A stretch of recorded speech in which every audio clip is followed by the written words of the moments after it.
나만이 걸어온 그 길. 정명석. 풀리지 않는 예정에 대한 의문점을 놓고 밤새 기도하다. 한숨이 나왔다. 하지만 가만히 있을 수만은 없었다. 나는 갚을 돈도 없으니 일단 의문이 안 풀어지는 사기 사건에 대해 확실히 알아봐야겠다고 생각했다. 최 씨가 말한 대로 정말 산을 사 놓았는지 확인하기 위해 산주인을 찾아가 보기로 했다. 청주에서 보은 쪽으로 약 1시간 반 동안 버스로 달려가니 관정리 마을이 나왔다. 주소대로 찾아가 보니 일꾼들을 재워주고 밥 장사를 하는 한 주막집이 있었다. 그 집은 타지에서 온 일꾼들이 하숙하며 먹고 자고 일하는 곳이었다. 나를 보고 어디서 왔냐고 묻기에 나는 그들에게 혹시 여기에 산을 사서 인삼 지주목 사업을 한다고 하는 금산에서 온 사람을 보았습니까? 하니 그중 몇 사람이 안다고 했다. 아, 최 사장, 그놈 어떻게 아냐? 하며 얼굴을 찌푸리면서 사방에서 일꾼들을 불러 산판 벌목한다고 해서 왔는데 7일 전부터 온다는 놈은 아직도 나타나지 않고 있다 라고 하였다. 일꾼들이 일주일 동안이나 외상으로 밥도 먹고 잠을 자서 하숙집에서는 더 이상 외상을 해줄 수 없으니 그동안 밀린 밥값을 내놓으라고 한다는 정보를 들었다. 7, 8일 있으며 음력 설날이 돌아오기에 모두 돈을 벌기 위해 왔다가 이 꼴들을 당하고 있다는 것이었다. 벌목을 하려고 대기하는 자는 모두 10여 명쯤 되었다. 밥 먹고 할 일이 없어 심심하니 화투치고 장기만 두고 있었다. 나에게 최 사장과 어떤 관계냐고 묻기에 그 사람에게 돈을 대준 자라고 하며 일이 약속대로 안 되어 현장을 확인하러 찾아왔다고 하였다. 그러자 최 사장은 돈을 대주는 사람에게서 돈이 안 와서 계약을 못하고 있는 것이라고 하던데? 라고 말했다. 나는 그들에게 산을 사라고 최 씨에게 이미 돈을 다 주었어요 라고 했더니 아 진짜 사장님은 이분이시구먼 하고 반갑게 악수를 해주었다.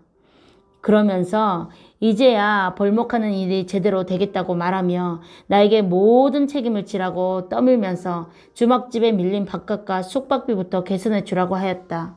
순간 당황스러워 내가 아저씨들을 오라고 해서 온 것이 아니고 최 씨가 오라고 해서 왔으니 그가 책임을 져야 되지 않겠어요? 하며 겨우 이해를 시키고 나에게 오는 화살을 돌렸다.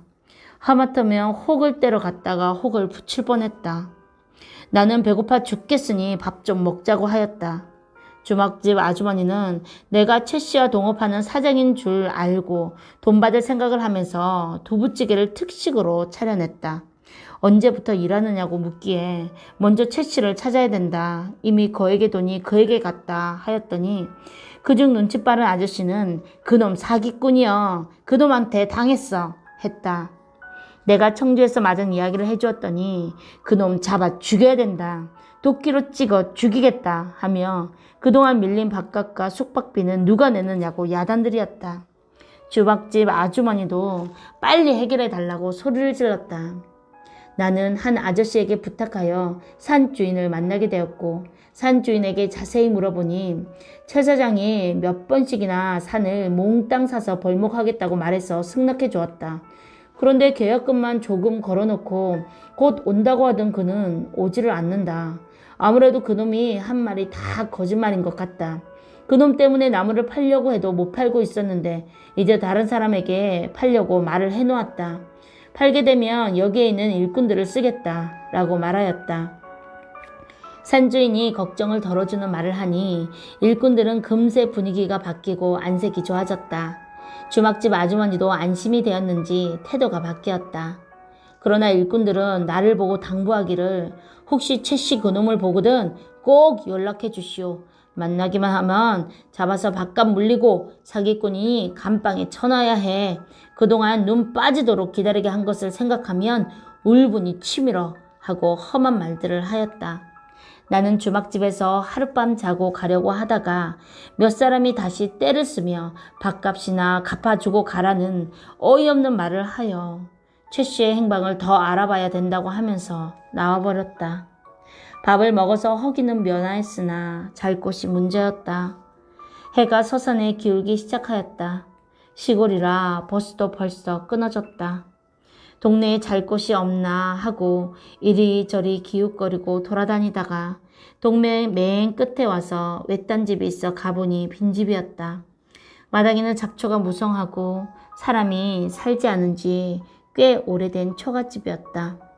방에 들어가 보니 문도 다 떨어지고 방바닥은 아무것도 깐 것이 없어 그냥 흙바닥이었다. 늘 가지고 다니는 초와 성냥이 비상으로 있었기에 켜놓았다. 빈집에 불이 켜져 있으면 동네 사람들이 이상하다고 쫓아올까봐 문을 모두 가렸다. 방바닥에 쥐똥이 새까맣게 깔려있고 동네 개가 수시로 들어와 짓밟고 다녔는지 냄새가 났다. 바싹 마른 흙바닥에 깔 것이 없어 무릎을 꿇고 밤새도록 기도를 하기로 했다. 참으로 내가 가는 길은 달랐고 의롭게 살기는 너무도 어려운 일이었다. 하나님은 인간에 대해 정말 모든 것을 예정해 놓으셨는지 확실히 알기 위해 가능하다면 하늘나라까지 가서라도 알아보겠다는 굳은 결심을 하고 두 무릎을 강하게 누르며 기도하기 시작했다. 내 기도는 처량하게도 눈물로 시작되었다. 나는 왜 이렇게 되어 내 가슴에 내 삶의 얼음이 꽁꽁 얼어붙게 되었는지, 어디까지가 하나님의 예정인지 단판을 짓기 위해 울며 불며 기도를 했다. 첫째, 사기를 당한 것이 내가 미련해서인지 아니면 하나님의 예정이었는지 궁금하여 어떤 뜻이 있어서 당한 일인지 알고 싶다고 하나님과 성자께 호소하였다. 내가 당한 일이 예정이라면 무슨 수고와 노력을 할 필요가 있겠느냐고 하였다.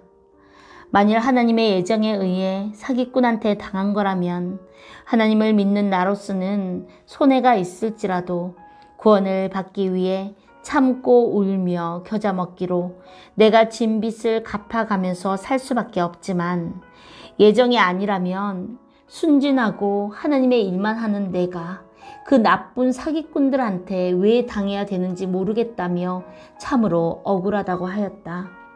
실상 우리 집에서 쓸 인삼 지주목만 사다 썼으면 간단하였건만, 사업을 해서 돈을 많이 벌면 내 고향 마을 성막리에 다시 지은 교회의 빚도 갚고 동네 사람들 모두가 교회에 나오게 하려고 했던 것이었다.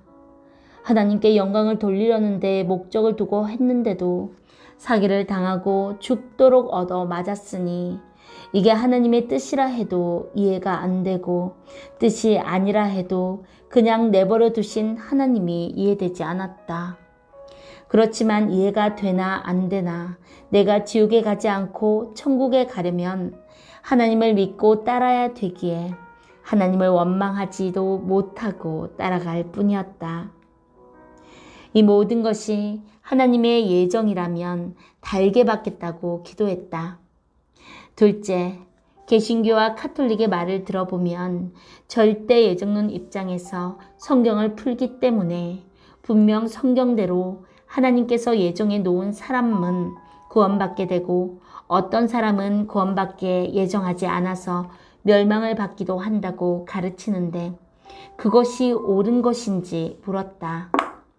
그들은 예수님께서 십자가에 죽으신 것도 신의 예정으로 풀고 가르치고 있는데 이것이 맞는 말이냐고 물었다.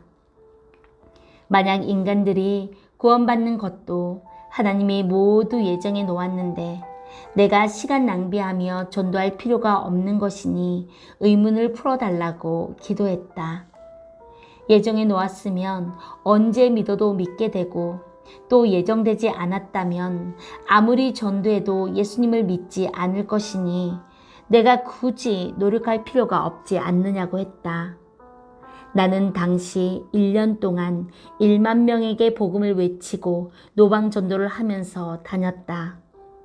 만일 모든 사람들의 믿음의 여부를 예정해 놓으셨다면 내가 필요 없는 짓을 하는 것이 되니 이제부터 전도할 필요도 없고 그동안 전도한 것도 다 필요 없는 것이 아니냐고 물으며 기도했다. 셋째, 천국과 지옥으로 갈려 가는 것도 예정되어 있느냐고 물었다. 과연 누구는 택해서 천국에 가고 누구는 택하지 않아서 지옥에 가는 것인지 궁금했다. 천국과 지옥에 가는 것도 역시 하나님이 예정해 놓았으면 결국 그 예정대로 가기 때문에 인간들이 하나님의 말씀을 듣고 의롭게 살려고 죄를 안 지으려고 스스로 굳이 노력할 필요가 없지 않느냐고 기도했다. 지옥에 가도록 예정된 자는 아무리 선한 일에 열매를 맺기 위해 수고하고 애쓴다 해도 끝에 가서 본인의 그 행함이 아무 소용없는 일이 아니냐고 하며 예정에 대해 알게 해달라고 간구했다. 이와 같이 여러 가지를 생각하며 묻고 기도하다 보니 인간의 구원은 예정되어 있는 것 같기도 하고 인간이 수고함으로 이루는 것 같기도 하고 알쏭달쏭했다. 내가 살아온 삶을 볼지라도 모든 것이 예정이라면 내가 당한 고통이 커서 그 원망이 하나님께 돌아갈 수밖에 없다고 말하며 인생이 잘 되고 못 되는 것, 빈부의 차이, 모든 생사화복을 예정해 놓았다면 정말 불행한 신의 섭리라 아니할 수 없다고 속 이야기를 했다. 아멘.